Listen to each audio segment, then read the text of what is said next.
Today on Fear Hour, I'm going to be covering FNAF World, a spin-off game of the Five Nights at Freddy series.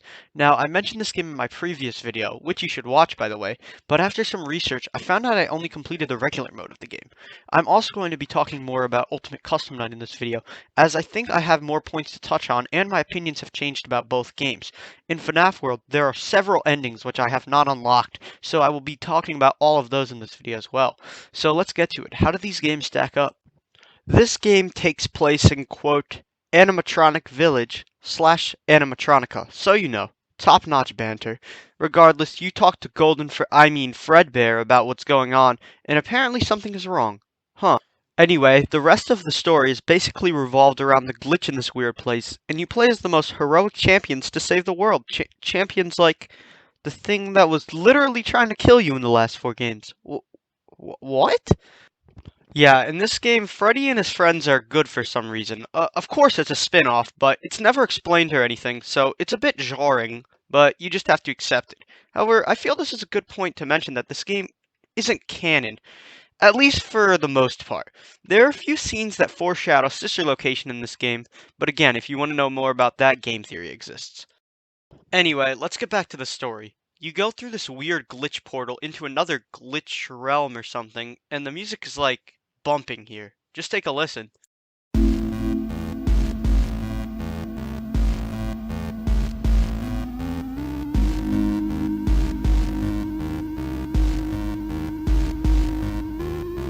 Anyway, after you do that, you teleport to another area. Awesome. Here, the concept of unlocking other characters is introduced. It's pretty fun to unlock your favorite characters from the games, even if less desirable characters are there as well.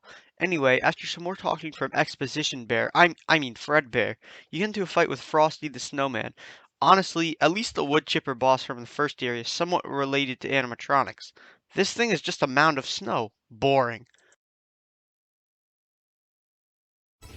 I must say, the battling system is dumb for this game. There's no turns, but instead there's random points where you can attack. It's really stupid considering the enemy will occasionally be able to use several attacks on you in a row, while you ponder why you haven't been able to attack yet.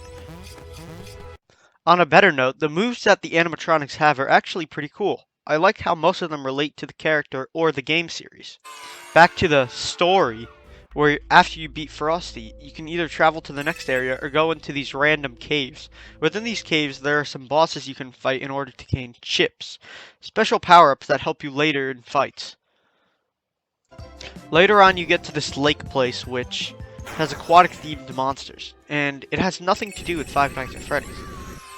Why are these things even in the game? After glitching through a tree, you make it to this weird dark realm, which finally has enemies somewhat related to the game. Thank God. This area is pretty much useless. It doesn't even have a final boss. You can just speed run through it and get to the circus area. The circus area is pretty much the best area in the game. It has some cool music, but again, no enemies actually related to the game. After beating up some dude with a unibrow, you make it to the funhouse, a strange area where things distort, tend to lead to different areas, and there's more pretty cool music. Anyway, you find this Bubba dude, and after you beat him up, you reach the end of the funhouse and teleport to the lake world again, where you now have a key. You have to fight some pretty boring bosses and press buttons using this key before you can fight the security boss.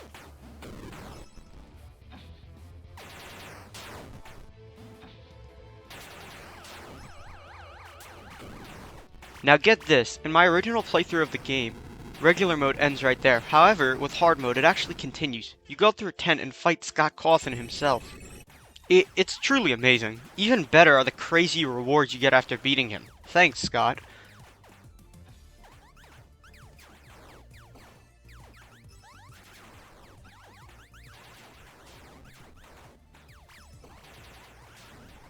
Anyway, let's start talking about these other endings.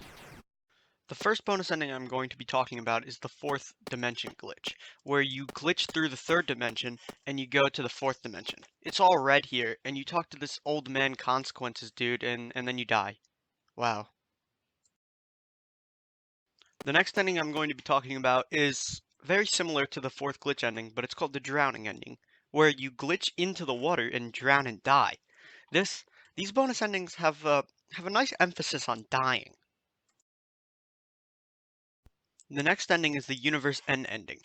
At this stage of the game, you have unlocked Fredbear. So, when you talk to Adventure Fredbear, the NPC guiding you, they both explode and guess what? You die! Because that's the only thing this game knows how to do. The next ending is Chipper's Revenge. Now, oh my god, man. I spent forever trying to beat this boss, and honestly, I couldn't do it. I had to just throw in the towel at the end there because I wanted to publish this video before I left for Michigan. So, yeah, basically, this boss is harder than Scott Cawthon, and at the end of his fight, he dies. Surprise. Hey, this is Editing Luke, and I just wanted to say a few days later, I really was planning to do this next section of the game, the Halloween update, but honestly, after seeing how jam-packed it is with content, I don't think I can fit it in a video like this.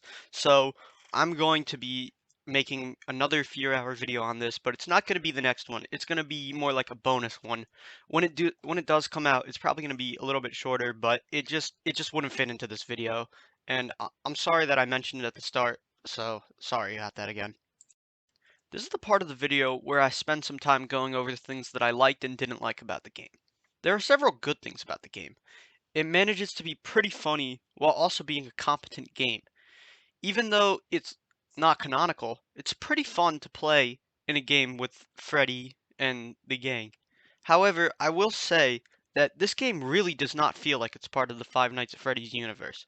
I know that Scott likes to make spin-off games, but honestly, it doesn't fit with the whole aesthetic. And I'm happy that it was just a one-off instead of having its own continuing series that I remember reading somewhere that it was going to have like that. So, overall, I'm going to have to give this game a 7 out of 10. I've already mentioned the flawed battle system and other things, but I will say that this game it's pretty decent for an RPG. If you take it out of the Five Nights at Freddy's canon, this game is really good, and I suggest playing it. However, at the same time, if you're looking for something like that's scary and fits with the Five Nights at Freddy's theme, this game is not for you. Trust me. Anyway, we now move on to part 2 of the video, the other spin-off game, Ultimate Custom Night. Honestly, what can I really say about Ultimate Custom Night that hasn't been said already? One thing is sure about Scott Cawthon.